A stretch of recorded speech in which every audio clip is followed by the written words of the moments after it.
नमस्कार दोस्तों, एक बार फिर से आपका स्वागत है मेरे YouTube channel Gopal study studio में। दोस्तों, सबसे पहले आपको स्वतंत्रता दिवस और इंडिपेंडेंस डे की ढेरों बधाइयाँ। तो दोस्तों, इस बार जैसा कि घर घर तिरंगा एक नया अभियान चला था, तो सभी लोगों ने अपने घरों में तिरंगा लगाया, तिरंगा लहराया। तो अपने वीडियो के माध्यम से मैं ये रिक्वेस्ट करना चाहता हूँ सभी देशवासियों से कि तिरंगे को पूरे सम्मान के साथ रखें।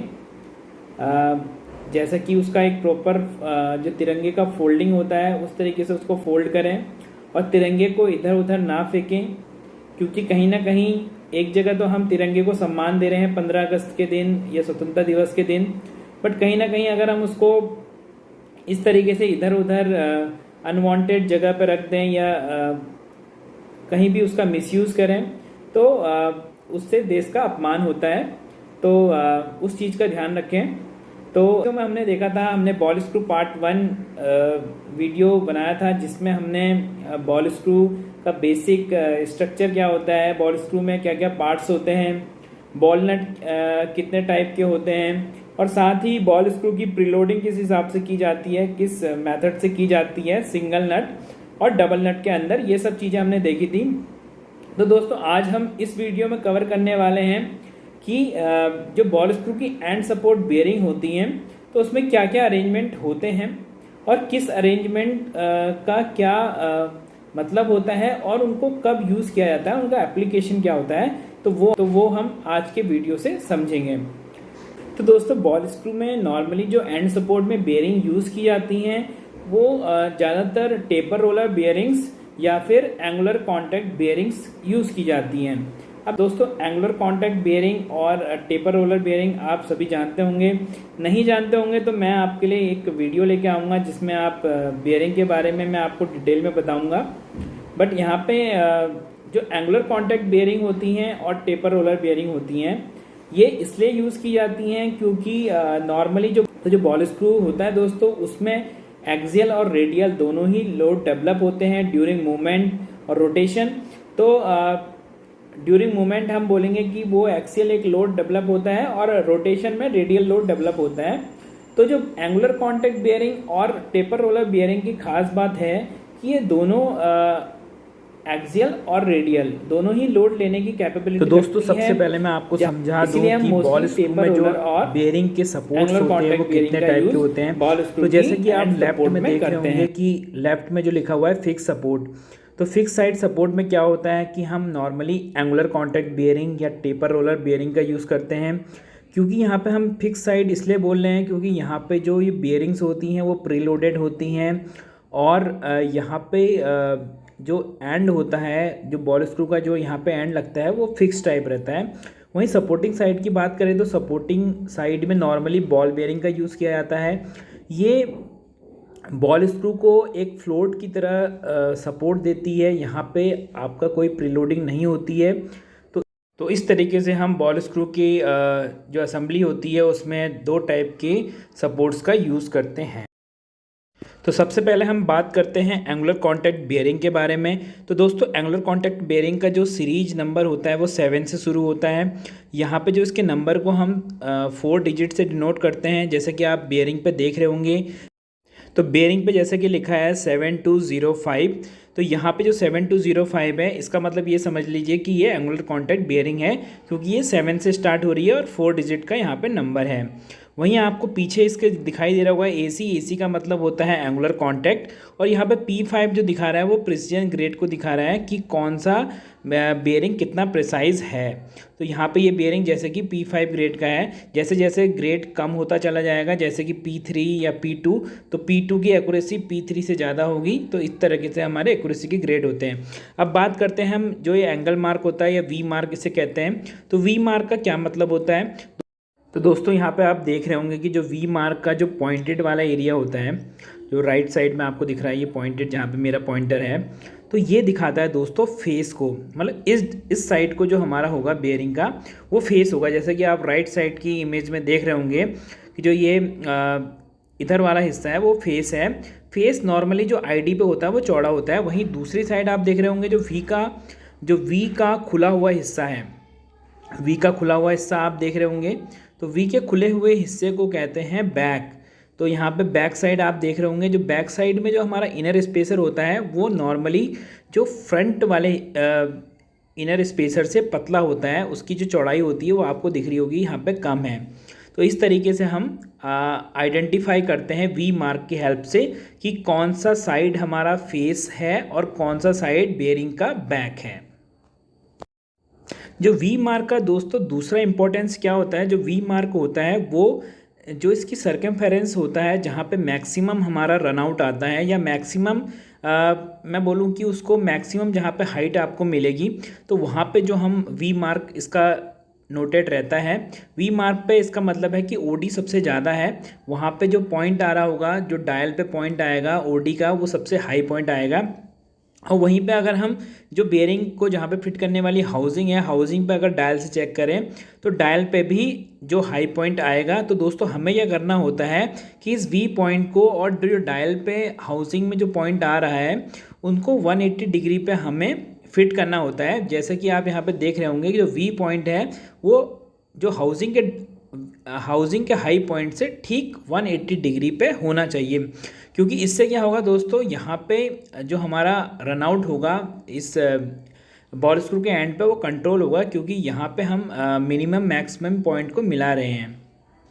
तो यहाँ पे आप समझ ही गए होंगे, मेरा मतलब कहने का ये है कि जो डायल की हाउसिंग में मैक्सिमम रीडिंग जहाँ पे आएगी, वी को हमने ठीक उसके 180 डिग्री पे रखना है। और दूसरा पॉइंट जो वी का जैसा कि मैंने बताया, जो वी में जो पॉइंटेड एरिया होता है वो फेस को दिखाता है। वी का मतलब जहाँ पे दोनों लाइन मिल रही हैं वो उस साइड को जो हमारा रहेगा बेयरिंग का फेस रहेगा, वहीं जो खुला हुआ एरिया है वहाँ पे हमारा बैक साइड रहेगा बेयरिंग का।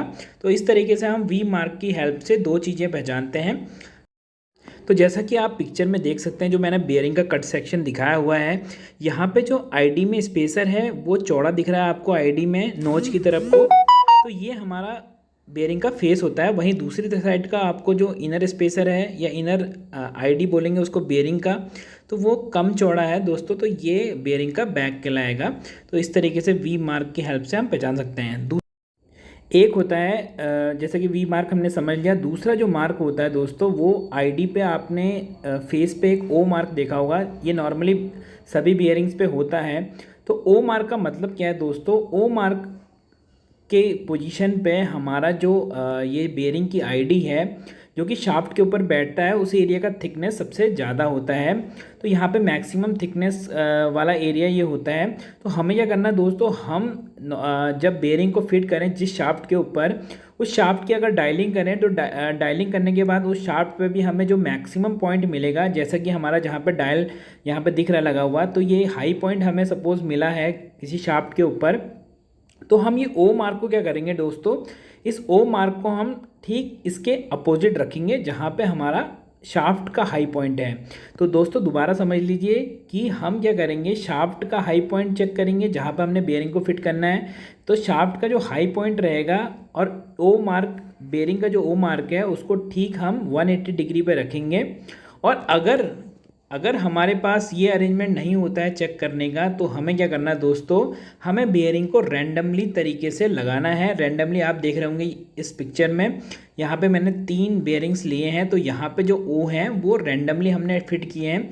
क्योंकि क्या होगा कि अगर हमें पता नहीं है और हमने ये पर्टिकुलर गलती से क्या हुआ कि तीनों उस डायरेक्शन में रख दिए जहाँ पे हमें नहीं रखना चाहिए था, या बिल्कुल अपोजिट डायरेक्शन में, अगर हम शाफ्ट के हाई पॉइंट के बिल्कुल ठीक ये वाले पॉइंट भी हमने हाई पॉइंट उसी डायरेक्शन में रख दिए, तो क्या होगा कि शाफ्ट पे जो रनआउट बहुत ज़्यादा हो सकता है और उसकी वजह से आपका बेयरिंग और जो एक्यूरेसी है, बेयरिंग फेल हो सकते हैं और एक्यूरेसी भी डिस्टर्ब हो सकती है। तो आपको इस तरीके से ध्यान रखना है कि कैसे हम उसको ओ मार्क का यूज़ करें ताकि हमें मिनिमम रनआउट मिले शाफ्ट के ऊपर।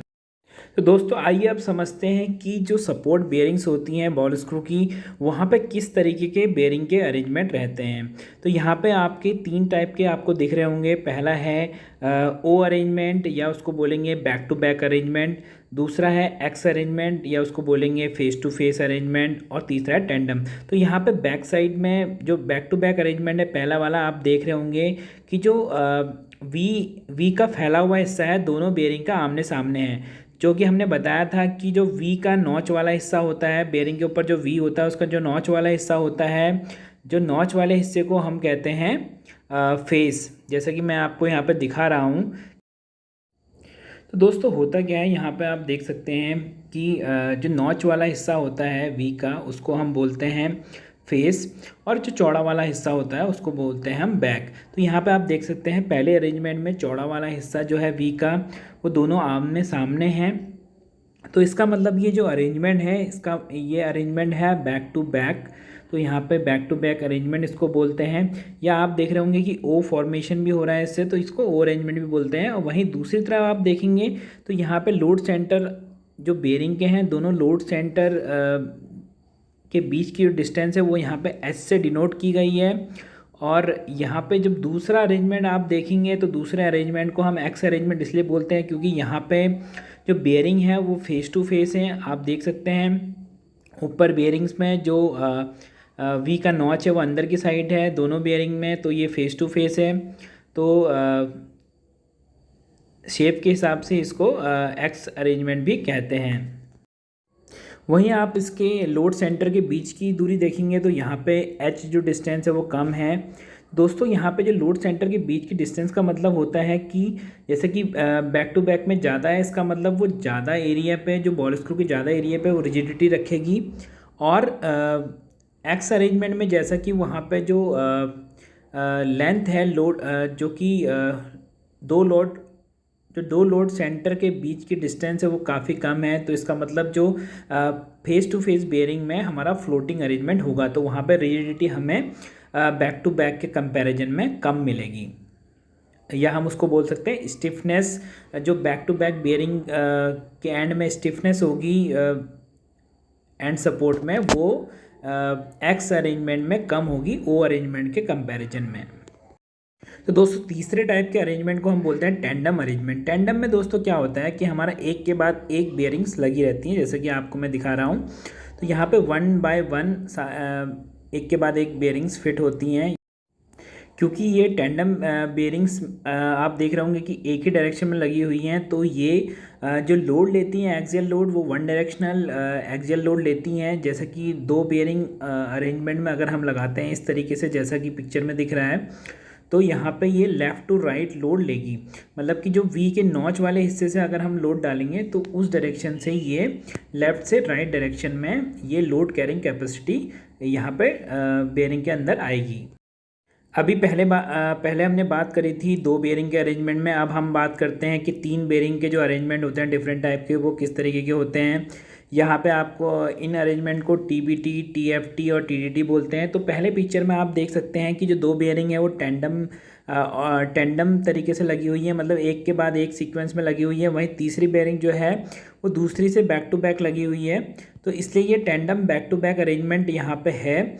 यहाँ पे जो इस तरीके के अरेंजमेंट में क्या होता है, ये good for heavy shaft load होता है, क्योंकि यहाँ पे आप दिख रहा होगा कि बैक टू बैक अरेंजमेंट है और दो बेयरिंग टेंडम में भी लगी हुई हैं। तो यहाँ पे जो लेफ़्ट टू राइट जो हमारा लोडिंग इसमें होगा, क्योंकि लेफ़्ट में आपका यहाँ पे लॉक नट लगेगा और लॉक नट यहाँ पे इस जो टेंडम बेयरिंग है उनको लोडेड करेगा। वहीं दूसरे अरेंजमेंट में अगर हम बात करें तो दूसरे अरेंजमेंट में यहाँ पे दो बेयरिंग लगी हैं टेंडम में, वहीं तीसरी लगी है। तीसरी और दूसरी को अगर आप देखेंगे तो यहाँ पे ये बेयरिंग फेस टू फेस है, तो इसको tandem face to face arrangement बोलते हैं। यहाँ पे क्या होगा दोस्तों, यहाँ पे आपका वी नॉच दिख रहा होगा। वी नॉच आपको राइट साइड में दिख रहा होगा, तो राइट साइड से लेफ़्ट साइड में ये प्रीलोडेड होंगी बेयरिंग। और यहाँ पे ये भी हैवी शाफ्ट, जहाँ पे हैवी शाफ्ट लोडिंग होती है उसके लिए बेटर रहती हैं। वहीं TDT की बात करें तो तीनों ही बेयरिंग टेंडम अरेंजमेंट में लगी हुई हैं, एक के बाद एक बेयरिंग लगी हुई हैं। तो यहाँ पे ये भी अरेंजमेंट जो होता है वो लेफ़्ट टू राइट जो हैवी शाफ्ट जहाँ पे लोडिंग चाहिए होती है वहाँ पे इस तरीके का अरेंजमेंट लगाते हैं, क्योंकि तीनों बेयरिंग को लोड करने पे भी हमें हैवी लोडिंग करनी पड़ती है। वहीं अगर हम यहाँ पे क्वाड अरेंजमेंट की बात करें, क्वाड अरेंजमेंट का मतलब कि 4 बेयरिंग का हम कॉम्बिनेशन यूज़ कर रहे हैं। तो QBC अरेंजमेंट यहाँ पे देख सकते हैं, जहाँ पे 2 बेयरिंग यहाँ पे 2 बेयरिंग एक साइड और 2 बेयरिंग एक साइड को लगी हुई हैं, जबकि बीच वाली बेयरिंग्स आप देख रहे होंगे कि बैक टू बैक है। तो ये बैक टू बैक का एक क्वाड कॉम्बिनेशन है। तो ये बेयरिंग नॉर्मली बॉल स्क्रू, जहाँ पे रिजिडिटी अच्छी चाहिए होती है बॉल स्क्रू सपोर्ट्स के अंदर, वहाँ पे इसका यूज़ करते हैं। यहाँ पे एक चीज़ ध्यान रखिएगा कि जहाँ पे अगर आपका हाउसिंग का एक्यूरेसी अच्छा है और हाउसिंग का अलाइनमेंट बहुत प्रॉपर है, वहीं पे इसको यूज़ करें, क्योंकि यहाँ पे बेयरिंग के अंदर लोड डेवलप हो सकता है। वहीं QTC अरेंजमेंट की बात करें तो यहाँ पे आपका सभी बेयरिंग्स कॉम्बिनेशन में टेंडम अरेंजमेंट में लगी हुई हैं। तो यहाँ पे लेफ़्ट से राइट में हमारा प्रीलोड होता है, और ये बहुत ज़्यादा हैवी ड्यूटी लोड जहाँ पे एक्सियली लेना होता है, वहाँ पे इसका अरेंजमेंट का यूज़ करते हैं। तो ध्यान रखिएगा। लेकिन ये इस अरेंजमेंट में बेयरिंग कॉम्बिनेशन जो होगा वो लेफ़्ट टू राइट प्रीलोड होगा, तो इस तरीके से ये एक्सियल लोड लेगा। वहीं आप कुछ और कॉम्बिनेशन भी देख सकते हैं क्वाड वाले, जहाँ पे 4 बेयरिंग्स का यूज़ हो रहा है। तो यहाँ पे आप देख सकते हैं कि QBT अरेंजमेंट में क्या हो रहा है, 3 बेयरिंग टेंडम फॉर्म में लगी हुई है, जबकि आखिरी बेयरिंग जो है वो तीसरी बेयरिंग से बैक टू बैक लगी हुई है। तो ये good for heavy shaft loading from left to right के लिए अच्छा होता है, क्योंकि यहाँ पे आप देख सकते हैं जो लोडिंग करेंगे हम लेफ़्ट से करेंगे, और 3 बेयरिंग एक ही टेंडम ऑर्डर में लगी हुई है। तो यहाँ पे हैवी प्रीलोडिंग के लिए इस अरेंजमेंट का यूज़ करते हैं। यहीं पे QFC अरेंजमेंट आप देख सकते हैं। तो QFC अरेंजमेंट में यहाँ पे लगी है फ्रंट टू फ्रंट। तो यहाँ पे 2 बेयरिंग, जो बीच वाली 2 बेयरिंग है वो देख सकते हैं आप, फेस टू फेस लगी हुई है। तो यहाँ पे इस तरीके के अरेंजमेंट को हम बोलते हैं बिग F अरेंजमेंट, और इस तरीके का क्वाड बेयरिंग जनरली यूज़ किया जाता है, फेस टू फेस इसको अरेंजमेंट हम बोलते हैं। तो दोस्तों अब हम बात करते हैं कि जो बेयरिंग सेट में आती हैं तो वो किस तरीके से आती हैं। तो यहाँ पे आप देख सकते हैं कभी कभी जो बेयरिंग सप्लाई होती हैं वो सेट्स में होती है, जैसे कि मैं आपको दिखा रहा हूँ। जो DF है यहाँ पे, ये back to back set, face to face set में DF वाली जो है, वहीं DB जो है वो बैक टू बैक सेट में है, DT जो है वो टेंडम सेट में है। तो नॉर्मली जब बेयरिंग सेट में आती हैं दोस्तों, तो वो इस तरीके से उस पर एक कॉम्बिनेशन में V मार्क बना रहता है। जैसे कि आप देख सकते हैं जो DB वाला पहला बेयरिंग है, यहाँ पे एक V मार्क बना हुआ है। V मार्क का एक कॉम्बिनेशन में आता है दोस्तों, तो V मार्क को मैच करके ही हमें लगाना है। इस तरीके से मैं दिखा दूँ, जैसे कि आपको 2 V मैंने बनाए हुए हैं, 2 V इस तरीके से होते हैं कि ये कॉम्बिनेशन में एक V मार्क बन जाता है। दोस्तों इस बात का ध्यान रखें, कभी भी कोई बेयरिंग सेट में आए तो 2 या 3 जितने भी बेयरिंग हैं उनमें एक V मार्क फॉर्म होना चाहिए। जैसा कि आप पिक्चर में भी देख सकते हैं, पिक्चर में जो करेक्ट है, करेक्ट में हमारा जो V मार्क है वो प्रॉपरली मैच है। वहीं दूसरी तरफ नॉन करेक्ट जो मेथड है उसमें V मार्क प्रॉपरली मैच नहीं होगा। तो इस तरीके से इन बातों का ध्यान रखें जब भी असेंबली करें। दूसरा बात, अब हम आपको समझाते हैं कि बैक टू बैक अरेंजमेंट क्या होता है। तो दोस्तों back to back arrangement already हमने बताया कि जिसमें जो V वाला ओपन फेस होगा और दोनों बेयरिंग का वो आमने सामने होंगे, क्योंकि V का ओपन फेस जो होता है वो बैक को दिखाता है, तो ये आमने सामने होंगे, तो उसको इसीलिए हम बैक टू बैक अरेंजमेंट बोलते हैं। बैक टू बैक में जो बेयरिंग का लोड सेंटर होते हैं, जो लोड सेंटर के बीच की डिस्टेंस ज़्यादा होती है, लोड सेंटर के बीच की डिस्टेंस ज़्यादा होने से क्या होता है दोस्तों कि जो हमारा जो मूवमेंट स्टिफनेस होती है वो बढ़ जाती है बेयरिंग के अंदर। मतलब कि आपको जैसे सडनली आपको कुछ रोकना है बॉल स्क्रू असेंबली, तो उसमें आपको हेल्प मिलती है, आपको मूवमेंट में स्टिफनेस या रिजिडिटी मिलती है। जबकि एक्सियल और रेडियल लोड ये दोनों डायरेक्शन में ले सकती है इस बेयरिंग के कॉम्बिनेशन में। साथ ही इसका नुकसान ये होता है कि दोस्तों यहाँ पे रिजिडिटी बढ़ने के साथ आपका जो अगर हाउसिंग थोड़ा भी मिसअलाइन है या हाउसिंग की एक्यूरेसी अच्छी नहीं है, तो आपको बेयरिंग के अंदर हीट डेवलप हो सकती है और बेयरिंग फेलियर का चांस है। वहीं फेस टू फेस की बात करें तो फेस टू फेस में आपके एरो मार्क देख सकते हैं, आपका जो V का नॉच है वो दोनों आमने सामने होंगे, तो नॉच को वैसे भी फेस बोलते हैं। तो फेस आमने सामने को फेस टू फेस अरेंजमेंट बोलेंगे। वहीं बेयरिंग के लोड सेंटर की बात करें तो यहाँ पे लोड सेंटर के बीच की डिस्टेंस कम होती है। इसका मतलब ये जो सस्टेन करती है मूवमेंट्स में, या मूवमेंट क्या बोलेंगे कि मूवमेंट स्टिफनेस इसकी फेस टू फेस अरेंजमेंट की जो होती है वो बैक टू बैक अरेंजमेंट से कम होती है। लेकिन एक्सियल और रेडियल लोड टेकिंग कैपेसिटी दोनों का ही कंपैरिजन सेम होता है। थोड़ा सा अगर आपकी हाउसिंग इनएक्यूरेट है या आपका अलाइनमेंट प्रॉपर नहीं हो पा रहा है तो ये बेयरिंग आपको लाइफ अच्छा दे सकता है, क्योंकि यहाँ पे ये बेयरिंग में थोड़ा फ्लोट हो सकता है जो कि आपकी मिस अलाइन को कंट्रोल कर सके, और वहाँ से बेयरिंग के हीटअप होने के चांस कम हो जाते हैं और बेयरिंग की लाइफ इम्प्रूव होती है। तो इस तरीके से यहाँ पे जो आपको बेंडिंग मिलेगी दोस्तों, बेंडिंग यहाँ पे बॉल स्क्रू के अंदर इस अरेंजमेंट में आपको ज़्यादा मिलेगी बैक टू बैक के कंपैरिजन में। बैक टू बैक के कंपैरिजन में आपका जो बॉल स्क्रू होता है वो खींचा हुआ रहता है, जहाँ पे इसलिए डिफ्लेक्शन थोड़ा कम रहता है। दोस्तों आप बात करते हैं टेंडम अरेंजमेंट की। टेंडम अरेंजमेंट में जो बेयरिंग होती है वो एक के बाद एक सिक्वेंशनली अरेंज होती है। इसकी खासियत ये होती है कि इसमें जो बेयरिंग होती है वो एक ही डायरेक्शन में लोड लेती है, क्योंकि हमारा जो डायरेक्शन है बेयरिंग का एक के बाद एक सीक्वेंस में रहता है। दूसरा, ये एक्सियल लोड जो लेती है वो बैक टू बैक या फेस टू फेस अरेंजमेंट से डबल लेती है, क्योंकि यहाँ पे दो बेयरिंग सिक्वेंसली आप देख सकते हैं कि दो बेयरिंग सिक्वेंसली होती है। तो इस तरीके से हम टेंडम अरेंजमेंट वहाँ पे यूज़ करते हैं जहाँ पे एक्सियल लोड हमें ज़्यादा चाहिए होता है और सिंगल डायरेक्शन में हमें चाहिए होता है, तो वहाँ पे इस तरीके से कॉम्बिनेशन यूज़ करते हैं। अब हम बात करते हैं कि जो बेयरिंग्स में इनर रेस और आउटर रेस होते हैं किस तरीके से होते हैं। तो आप ऊपर वाली पिक्चर में देख सकते हैं कि हमें जो आउटर रेस होता है बेयरिंग का वो हमें ओडी पे आप उसको प्रीलोड कर सकते हैं। जैसे कि आप राइट साइड में देख सकते हैं, उस एरो की डायरेक्शन से आपको उसे प्रीलोड करना है। वहीं आईडी को आप जहाँ पे दिख रहा होगा लेफ़्ट साइड में जो एरो, वहाँ से आपको उसको लोडेड करना है। वहीं नीचे की पिक्चर में आपको एक एंगल दिख रहा होगा, तो एंगल जो होता है दोस्तों, ये जहाँ पे एंगुलर कॉन्टैक्ट बेयरिंग में जो बॉल्स का कॉन्टैक्ट लाइन होती है, कॉन्टैक्ट लाइन से जो परपेंडिकुलर लाइन के बीच में जो एंगल बनता है उसको हम बेयरिंग का कॉन्टैक्ट एंगल बोलते हैं। तो ये contact angle 20 degree, 25 degree, 30 degree अलग अलग डिफरेंट होता है दोस्तों। तो एंगल जितना ज़्यादा होगा दोस्तों, वहाँ पे जो बेयरिंग की जो एक्सियल लोड टेकिंग कैपेसिटी ज़्यादा हो जाती है, वहीं इससे रेडियल लोड टेकिंग कैपेसिटी कम हो जाती है।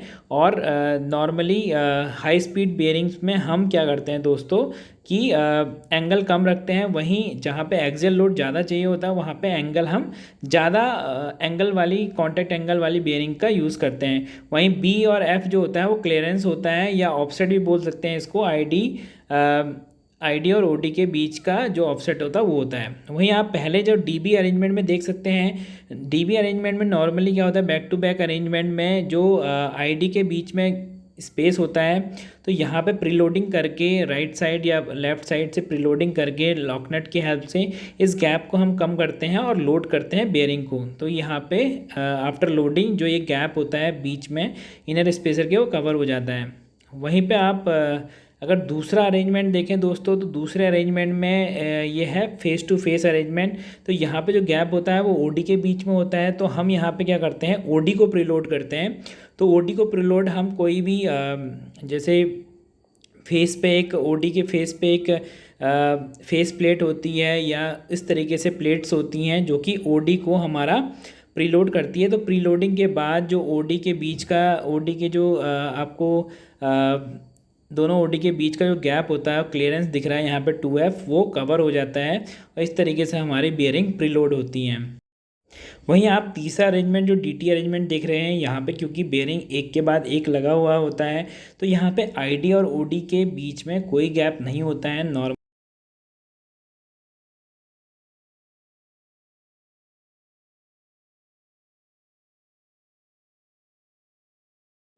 आशा करता हूँ दोस्तों आपको ये वीडियो पसंद आया होगा और आप अब ये जान गए होंगे कि कैसे हम बॉल स्क्रू सपोर्ट में बेयरिंग का अरेंजमेंट्स करते हैं और किस बेयरिंग अरेंजमेंट का क्या रोल होता है और क्या एप्लीकेशन होता है। आगे मैं लाऊंगा आपके लिए बॉल स्क्रू पार्ट 3 का वीडियो, जिसमें हम देखेंगे कि बॉल स्क्रू के लिए क्या क्या इम्पॉर्टेंट चीज़ होती हैं उसकी केयर करने के लिए, उसकी लाइफ एनहेंसमेंट करने के लिए। साथ ही हम ये देखेंगे कि कितने टाइप के सपोर्ट्स होते हैं, बॉल स्क्रू एंड सपोर्ट कितने टाइप्स के होते हैं, और साथ में ये भी देखेंगे कि कैसे बॉल स्क्रू का एक्सियल प्ले हम चेक करते हैं, और साथ ही बैकलेस कैसे चेक किया जाता है, और हमारा जो रन आउट होता है बॉल स्क्रू के अंदर वो कैसे चेक किया जाता है। तो वो सब चीज़ें भी हम अगले वीडियो में देखेंगे। तब तक के लिए इजाज़त दीजिए दोस्तों, नमस्कार।